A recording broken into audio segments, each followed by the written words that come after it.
My husband secretly invited his divorced sister on our honeymoon to please his mom, so I walked away at the airport, traveled alone, and ended our marriage. So my husband Jacob, 30 years old, and I, 27 years old, got married about 1 week ago, and yesterday we were supposed to leave for our honeymoon. But I ended up taking a flight to someplace else altogether because his younger sister showed up at the airport, and apparently Jacob was in on this the whole time and had actually invited her to come along with us. For context, his sister, Angie, 26 years old, recently went through a terrible divorce with her ex-husband and has been very torn up about it for the past couple of months. Angie and her ex had been high school sweethearts and got married as soon as they could. They spent several beautiful years together until about 1 year ago when Angie found out that he had been having an affair for months with one of his coworkers. She tried to make it work with him even after that, but after several sessions of marriage counseling, her ex was the one who filed for divorce because he claimed that he just could not do this anymore. She begged him to stay, but in spite of that, he left, and they got divorced. She received everything in the divorce: the house, the cars, the hefty settlement. But even that was not enough for her because she wanted her marriage to stay intact and did not care about anything else. I thought it was really sad, and I honestly felt bad for her because she was a sweet person and she did not deserve it. And to be honest, nobody deserves to live like that, and I had witnessed firsthand how depressed she was in the months following the divorce. I wanted to help her out, but all I could offer her were words of consolation. I wanted to involve her in the wedding so that she would stay busy and distracted, but Jacob told me that he did not think it was such a good idea because being part of a wedding like ours would just remind her that her own marriage had fallen apart, and he made a good point. So, I decided to only stick to checking up on her once in a while. Angie and I were never close friends, but we got along well. In fact, I think I could say that about most of Jacob's family. I would not say that I was close to any of them, but we got along well, and I never had a problem with any of them so far. But then, one day after my wedding, my mother-in-law, Nora, called me up and said she wanted me to invite Angie to accompany us on our honeymoon. Jacob and I had been planning for this for a really long time, and I think I had been more excited about the honeymoon than the wedding, if I am being really honest. I love traveling, and so does Jacob, and we love mountain ranges in particular, so we had a whole tour of the Alps planned. We had taken about several weeks off from work, and we had been really looking forward to this ever since we planned it. Now, I did feel bad for Angie, and I would have been willing to do whatever it took to cheer her up, except for this. Nora told me that Angie even loved to travel, and she believed that going on a trip with us would help her with the pain, but Angie would not be willing to come along unless I invited her personally. So, she wanted me to ask her and make it seem like I wanted her to come along, but truth be told, I did not want her to come with us. For starters, this was supposed to be our honeymoon, and I do not think it is appropriate for family to accompany the newlyweds on their honeymoon. And secondly, I was really looking forward to this since the weeks leading up to the wedding had been really busy and hectic for both of us. Jacob and I had specifically taken time off so we could travel and have some quality time with just each other. It did not seem fair for Nora to ask me to give all that up for the sake of Angie's happiness. So, with a heavy heart, I had to tell Nora that I could not do so because it would not be fair to either of us. I expected her to understand that this was supposed to be our honeymoon, and I did not want Angie tagging along. She did not fight with me at the time, but tried to convince me that this could do her a world of good, and I would be doing them all a huge favor by inviting her to come with us. She told me that she was going to cover the cost of Angie's traveling with us, and that I did not even have to worry about the money. All that I had to do was invite her and be there for her. She was pushing it really hard, but even then I stood my ground, and I firmly declined it because it was not fair to either of us. I could understand that it was difficult for her to deal with a divorce, but she could not just tag along with us and expect us to give up our honeymoon just so we could cheer her up. Besides, it was not even Angie trying to convince me to let her come along. Nora believed that it would be good for her to travel with us. Had Angie approached me, I might have even considered saying yes, but I did not think that she wanted to come along with us either, because she had not said anything of the sort, and even when I had mentioned the honeymoon to her, she had not shown any interest in wanting to come with us and just told me to have fun. That was it. So after a few minutes of conversation and arguing, Nora decided to drop it, and it did not come up after that. After that conversation, I spoke to Jacob about what his mother had said, but strangely enough, he did not have any reaction to it. He just asked me what I had told her, and I told him that I had said no. When I said that, he just grunted, and that was it. No further discussion about it. In hindsight, I probably should have read more into it, but at the time I was just too excited to start packing for a honeymoon, so I did not pay much mind to his reaction. In the week between the wedding and the honeymoon, we were busy at work because we were trying to wrap everything up before we left, so we did not have a chance to meet anybody from his family, and nobody tried to get in touch with us either. Jacob and I would talk about the honeymoon and our trip occasionally whenever we were at home this last week. But he did not say a single word about what he had been planning until the very last minute. I had no idea that he had invited Angie to come along with us, and I only found out when we were at the airport. And Angie and Nora showed up yesterday. Jacob and I left about 3 hours before our flight was scheduled. At the airport, while we were waiting outside and taking our bags out of the cabs, I suddenly noticed Angie and Nora approaching us. I tried to give everybody involved the benefit of the doubt until I noticed that Angie had her bags with her. I knew then that she was definitely not here to just say goodbye to us or drop us off. She yelled, "Surprise!" really loudly, and then hugged me when she was close enough. But I was still trying to process what was going on because I think I had been very clear about my feelings on this with both Jacob and his mother. However, despite what I had said, here she was, seemingly ready to accompany us on our honeymoon. When Angie realized I looked confused and not happy when I saw her, her smile faded, and she asked me if I was not happy to see her. I did not even know what to say, so I just turned to Jacob for an explanation. I wanted him to tell me that he had no idea about any of this, and that Nora was the one who was responsible for this. But instead, he told me that after I'd informed him about the phone call and the conversation that I had with Nora the other day, he could not help but think about how nice it would be for Angie to come with us on the trip and have a good time to distract her. The reason he had not reacted that day was that he had gone behind my back a couple of hours later and told Angie that apparently I was the one who had suggested this idea and invited her to come with us on the trip to surprise me. And he was right about one thing. I was definitely surprised, but not in a good way. I thought it was sneaky and selfish of him to go behind my back to do the one thing that I had told him that I did not want. Angie, like I said, she is a really nice person. I like her, but I like a lot of people. I am not going to take them all with me on my honeymoon just because it would be a nice thing to do. I do not have to do things just because it is a sweet thing to do, especially when it comes to something as intimate and special as a honeymoon. After Jacob told me that this was his idea and he was the one who had invited her to come along with us, I sort of snapped at him right in front of Angie and his mother and told him that this was simply unacceptable. I knew that Angie would feel bad about it, but that was the last thing on my mind at that moment. I told him that he had gone behind my back, and I could not forgive him for that because it had barely even been 1 week into our marriage, and he was already being sneaky and lying to me. He tried to pass this off as something really small and insignificant, but he knew that I had been planning for this honeymoon for ages, and I had made it very clear to him that I was really looking forward to this, even on the day that I told him about the suggestion that Nora had made, and that I did not like the idea of asking Angie to come along just because she was depressed. I think I had been very clear about my feelings on this, so this was not petty or insignificant in the slightest to me. I felt like he had betrayed me, and I was extremely upset, but he simply refused to look at it like that. He said that I was making a bigger deal out of it than was necessary and completely blowing this out of proportion. He told me that Angie would be paying for herself. She would stay in a separate room, and she would only join us for certain activities, but we would not be together all the time. However, that was not enough for me, because at the end of the day she was still going to be accompanying us on our honeymoon, and I do not know about everybody else, but I really think that is weird. Had this been any other trip, like a normal weekend trip, I do not think I would have had a problem, but asking my sister-in-law to come with me on my honeymoon was where I drew the line. After a bit of fighting and arguing, I decided that I had had enough.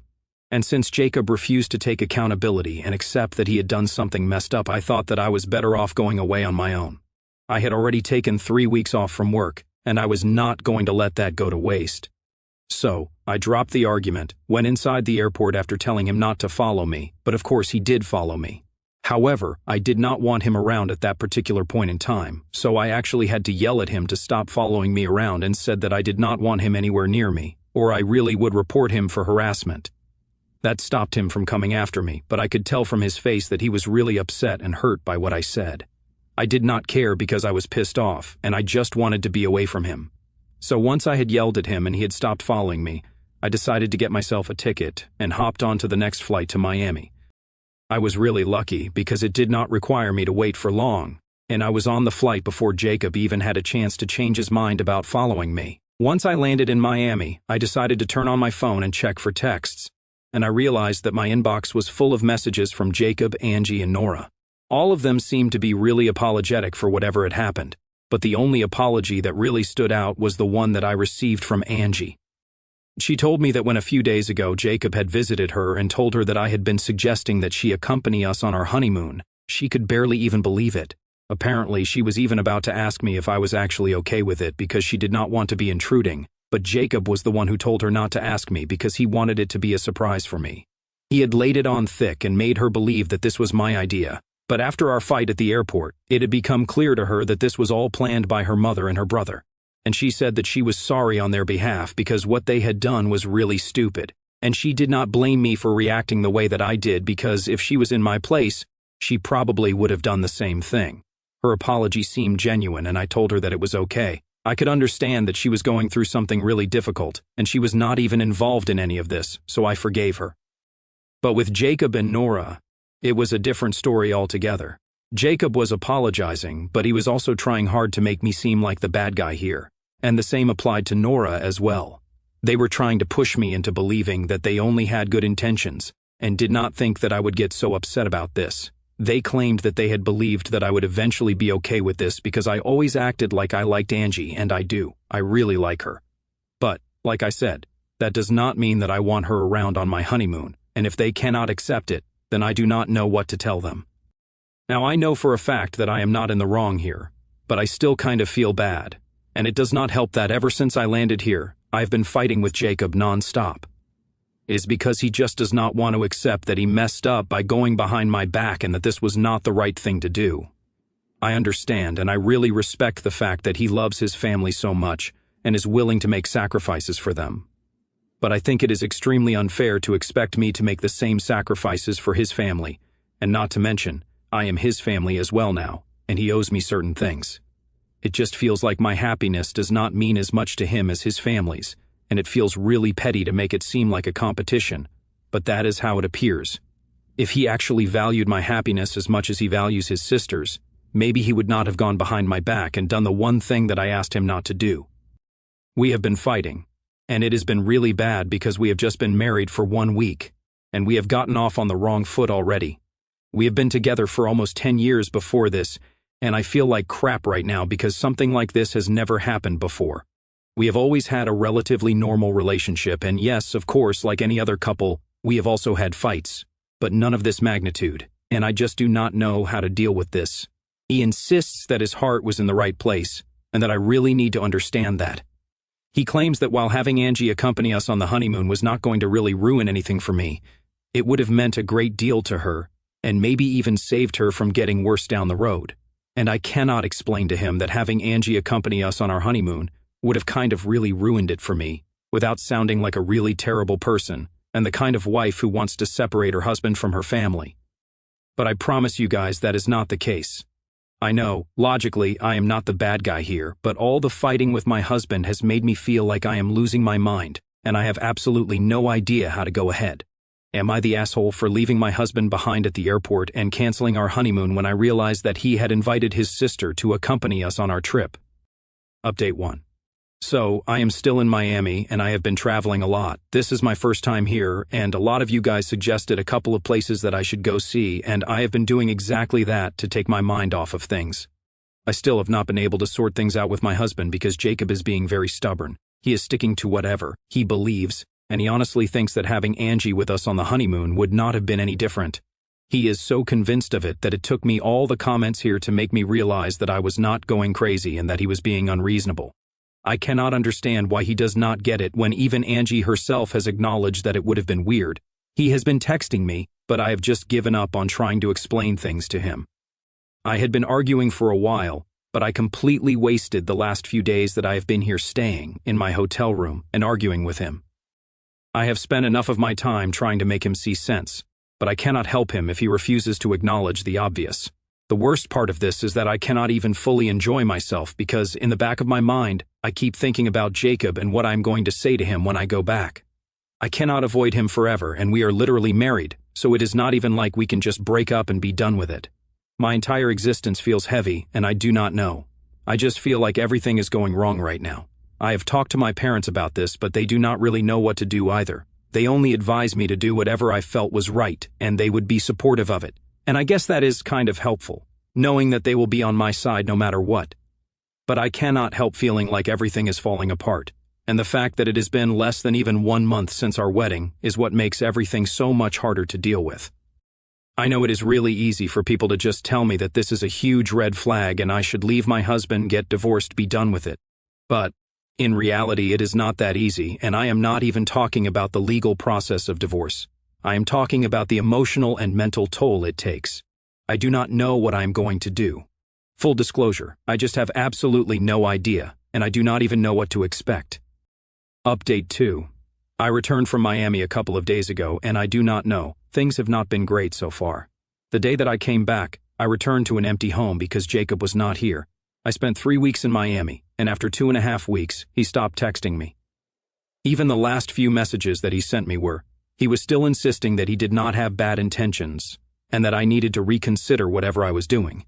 When I came back home, I decided to finally respond to him and told him that I was back here. I did not know what was going to happen. I just felt like I had to tell him because then at least something would happen. I could not stand the uncertainty of not knowing what the future holds, and I felt like I just had to talk to him. So, the day that I told him that I was back here, he texted me back saying that he would come over the next day, and we could talk. I thought that it was a good sign, and we would finally get somewhere. But when he came over the next day, we were still stuck talking about the same things. We were still fighting about who was overreacting and who was in the wrong. He continued to say that I should not have reacted the way that I did in front of Angie and made such a big deal out of this because I should have just trusted him since he would never do anything to jeopardize our relationship. But the fact that I was against something as silly as Angie joining us for our honeymoon, which was nothing but a glorified vacation, made him feel like I was being a little too oversensitive, and that I had no need to act so crazy about it. I thought that it was really unfair. I had already told him before how I felt about Angie joining us, but he had completely overlooked it. More than Angie being a part of our honeymoon, I had a problem with him going behind my back and lying to me. In fact, not only did he lie to me, but he also lied about me when he told Angie that it was my suggestion that she join us for our honeymoon. I would love for her to be happy, but not at the cost of my own happiness, and I do not think there is anything selfish or cruel about it like the way he was trying to portray it. If anything, he was the one being selfish because he could not be bothered to think about my feelings and only cared about being the good guy for his family, but not for me. It made me feel like he was telling me I was not worth it, and that was a really sucky feeling.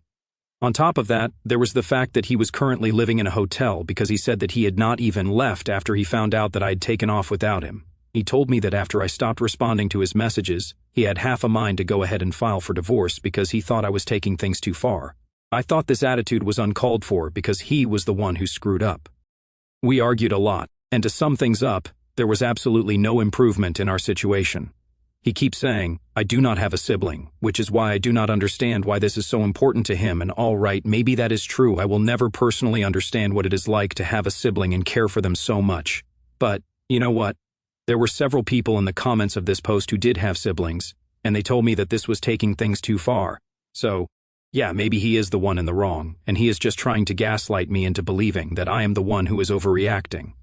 Whatever the case, I am not falling for any of it. I have made up my mind that if he does not apologize to me soon, then I might just have to talk to my lawyer and prepare for a divorce. If he does apologize, that is a different story. I have been thinking about marriage counseling, but that is only if he approaches me within the next few days and tells me that he is sorry about everything. Right now, it seems really unlikely. Just by the way, he and Nora are the only people who think what he did was completely fine, and I am the one who is taking it too hard for no reason.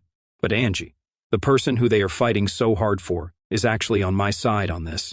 She has reached out to me several times to let me know that she has been trying to explain this to both Nora and Jacob, and tell them that what they did was backhanded, and it was just not cool. But they are not even willing to listen to her, which just goes to show that it is more important for them to be right, even more than doing the right thing. I totally do not even know what to think anymore, because this situation is just ridiculous. I thought that I had married a sensible, amazing man, but right now I do not feel that this is the same person that I had married. I have a lot of conflicting feelings, and talking about it here helps me make sense of it, even if it is just a little. I just do not want anything apart from a resolution to this. It is getting really tiring now, and I cannot continue to deal with this drama all the time. Update. Hi folks, So this update is long overdue now. I have not posted anything here for the last couple of months because I have been going through a terrible divorce. I did decide to give Jacob a chance and suggested marriage counseling a couple of days after my last update here. He had expressed that he wanted to work on our marriage and he did not want to give up yet. Jacob said that he was not ready to let go of me and wanted to work on our issues. So, after a lot of deliberation, he and I decided to give marriage counseling a try, but it did not help. We would be doing perfectly fine during the sessions in the presence of our therapist, but as soon as we were out, it would be back to fighting, and it would feel like we were just wasting time during therapy sessions. We still did not give up, though. We attended the sessions for almost 1 month, until we finally called it quits because it just did not make sense to keep attending the sessions and work everything out there, but continue to keep fighting in real life. He was not ready to accept that he was being a little too family-oriented for his own good, and was forgetting that I was his family also, and I was not okay with living a life like that where I would always come second. So both of us agreed that it would be for the best if we just separated. It sounds easy, but it was an incredibly difficult decision to make, and both of us were shattered that this was not going to work out. We filed for divorce mutually, and right now we are in the settlement phase. At this point, I do not even care what I get out of the divorce. I just want this to be over, so I can move on with my life and pretend that this never happened. I have been looking into individual therapy for myself because it is really crazy what I am dealing with here, and I really think I could do with help to process everything that is going on. My parents and my friends have been incredibly supportive, and I'm really grateful for it because they are the only people who are actually making it easier for me. I know lots of people are gossiping about me and how my marriage fell apart within less than 1 year, but I honestly do not even care. What matters is that the people who I care about are on my side and think that I did the right thing. As long as I have that, I am not too worried about what happens in the future. I am just going to work and focus on myself now. Sure, it is going to be a painful couple of months emotionally, but people have gone through worse and survived, and I am hopeful for the future. Thank you so much for all the love and support that you guys have shown me. It means a lot to me.